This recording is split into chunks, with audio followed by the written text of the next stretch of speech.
जलन। ममता बहुत ही सीधी और प्यारी लड़की थी। वहीं सुनील एक सरल और आगे बढ़ने की सोच रखने वाला लड़का। सुनील, बेटा सुनील कहाँ है? अरे जरा एक गिलास पानी तो दे दो। हाँ माँ, अभी आया। क्या माँ, पानी तेरे सर के पास ही तो रखा है। क्या हो गया है, तबीयत खराब है क्या? अरे नहीं नहीं, वो उठने का मन ही नहीं कर रहा था, तो देखा ही नहीं। वैसे क्या कर रहा है? यहाँ बैठ ना मेरे पास। माँ पढ़ रहा था। वो क्या है ना, नौकरी में तो वक्त नहीं मिलता, अब ऑफिस से घर आकर ही तो वक्त मिलता है। अच्छा अच्छा ठीक है, पढ़ ले जा बेटा। सुनील पढ़ लिख कर और आगे बढ़ना चाहता था, लेकिन माँ की तबीयत खराब देखकर सोचता है कि शादी ही कर ले। कब तक माँ का ख्याल वो अकेले रख पाएगा? तो एक दिन, माँ ये ममता है, मैंने इससे शादी कर ली है। तुम्हारी तबीयत भी ठीक नहीं रहती, तो मैंने सोचा शादी कर लेता हूँ। घर संभालने वाली और तुम्हें संभालने वाली कोई आ जाएगी तो अच्छा रहेगा। माँ अचानक से सामने बहू देखकर हैरान रह जाती है। बेटा ये क्या बात होती है? न बैंड, न बाजा, न दहेज, न शगुन, ऐसा कैसे बहू आ गई? माँ तू तो जानती है, मैं नौकरी के साथ पढ़ाई कर रहा हूँ, तो कहाँ से इतना पैसा बचा पाता कि धूमधाम से शादी करता। वैसे भी माँ, लोग तो आकर खाकर निकल जाएंगे, इसलिए बस वैसे ही। माँ जी, मैं आपका ख्याल रखूंगी। वैसे भी ये आगे की पढ़ाई कर रहे हैं, अच्छा कुछ कर गए तो सबके दिन फिर से अच्छे आ जाएंगे। सास को ममता की बात ठीक तो लगती है, लेकिन मन में कहीं ना कहीं लगता है कि कहीं बहू बेटे को लेकर फुर्र ना हो जाए और फिर तो वो रह जाएगी अकेली। बेटा देख, मेरा जो कुछ भी है वो सुनील ही है, और सुनील का भी अब इस दुनिया में मैं ही हूँ और कोई नहीं। क्या सुनील? बिल्कुल माँ, लेकिन आज से ममता भी मेरे जीवन का अहम हिस्सा है, जैसे तू है।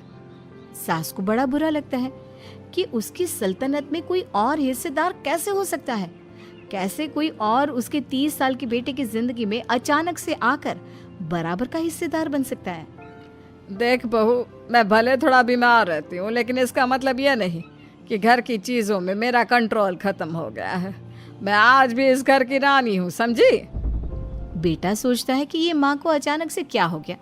कल तक जो माँ कहती थी कि जिंदगी का कोई भरोसा नहीं, वो अचानक से जंग के मैदान की झांसी की रानी कैसे बन गई? माँ क्या हो गया है? सब ठीक है ना? अचानक कैसी बात कर रही हो? ममता का आज पहला दिन है, स्वागत करो उसका। आसपास की आंटियों को बुलाओ, नई दुल्हन की मुंह दिखाए करवाओ। खैर, सास होने का फर्ज निभाती है और बाद में एक सहेली के साथ बाहर निकल जाती है। क्यों री बताया नहीं कि बेटे का ब्याह कर रही हो?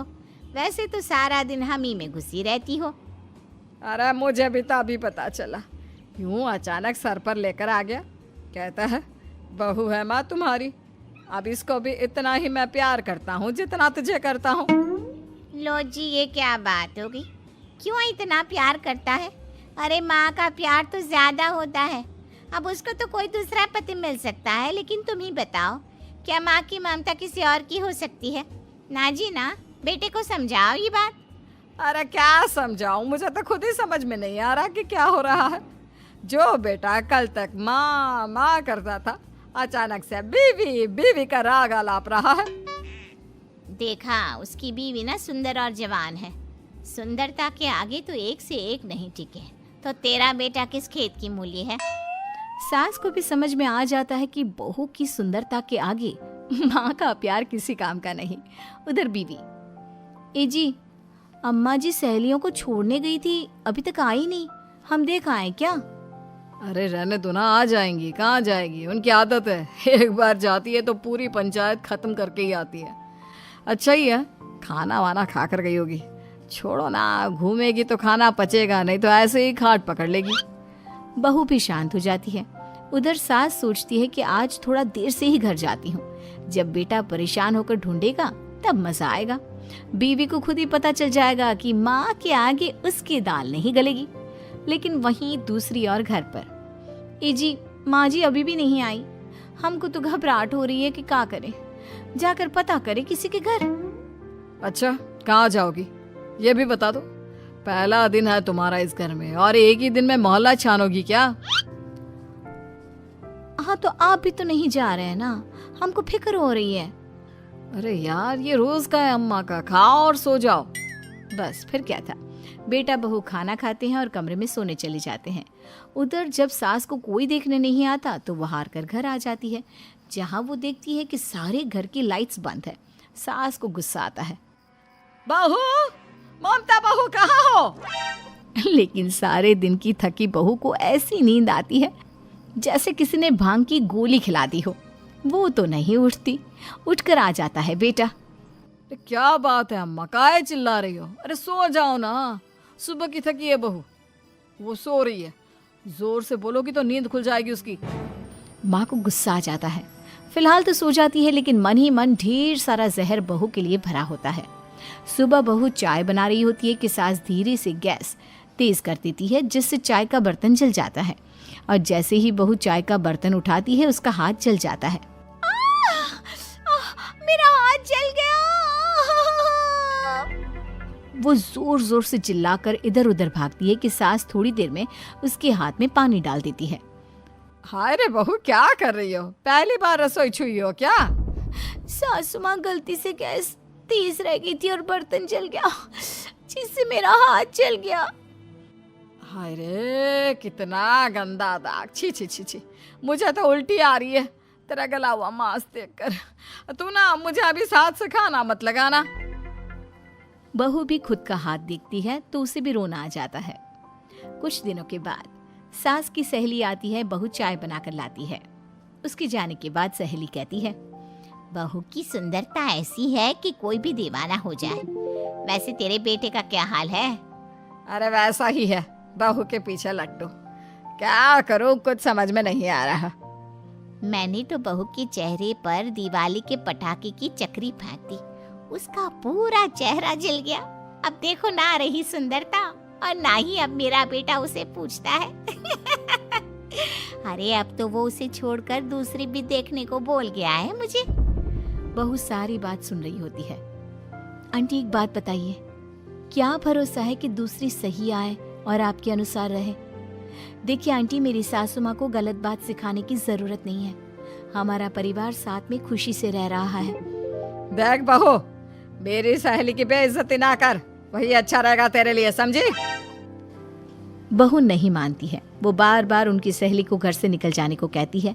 तभी सास की सहेली पास के चूल्हे से लकड़ी लाकर बहू के चेहरे पर लगा देती है। बहू जोर जोर से रोने लगती है। अरे ये क्या कर दिया? मैंने कहा किया, ये तो तूने किया। तू ही नहीं चाहती थी कि बहू बेटे के साथ रहे, भला मैं क्यों करूंगी? मैं तो चली, निपटो अब। बहू रो रही होती है, दर्द से चिल्ला रही होती है, लेकिन सास उसे डॉक्टर के पास नहीं ले जाती। तभी पति आता है। क्या हो गया ममता? ये दाग कैसे लगा? तुम कैसे जली? ममता कुछ नहीं कहती, बस दर्द से करा रही होती है। पति माँ की तरफ देखता है। हो ना हो माँ, ये पक्का आपका काम है। आप ही ममता से जला करती थी ना। देखना माँ, अब पुलिस आएगी, केस बनेगा, लेकिन पहले मैं ममता को अस्पताल लेकर जा रहा हूँ। सभी अस्पताल जाते हैं, जहाँ डॉक्टर ममता की सास से कहते हैं, आपने तो नहीं जलाया ना बहू को? अब ममता की सास के तो पसीने छूट रहे होते हैं। वो घबरा कर कहती है, ना ना डॉक्टर साहब, कैसी बात करते हैं? हम क्यों जलाएंगे अपनी बहू को? डॉक्टर ममता के पति से पूछते हैं। देखिए, क्योंकि ये ससुराल में जली है तो मामला पुलिस का बनता है, तो आप पहले पुलिस को बुलाइए, तभी इलाज पूरा होगा। सास डर जाती है कि अब तो बच्ची जिंदगी जेल में ही रहना होगा। रहने दीजिए ना, पुलिस को क्यों बुलाना? सारी हंसी खत्म हो जाएगी जब पुलिस के डंडे पड़ेंगे। बहू को जलाना भले ही बहुत आसान हो, लेकिन उसके बाद सारी जिंदगी जेल की हवा खाना। सास डर जाती है। पुलिस आती है। पास लेटी दर्द से करा रही ममता स्टेटमेंट देती है। तो क्या हुआ था? कैसे जली आप? ममता पास खड़ी सास को देखती है। बेटी बताओ, कैसे जल गई तुम? ओए, काका का किरण वाली शाहरुख, चुप, बिल्कुल चुप। सास चुप। सभी इंतजार करते हैं कि ममता क्या बोलेगी। जी मैं खाना बना रही थी, लकड़ी उड़कर मेरे ऊपर गिर गई और मैं जल गई। सास बहू की बात सुनकर रोने लगती है। देखा माँ, कितनी समझदार है ममता।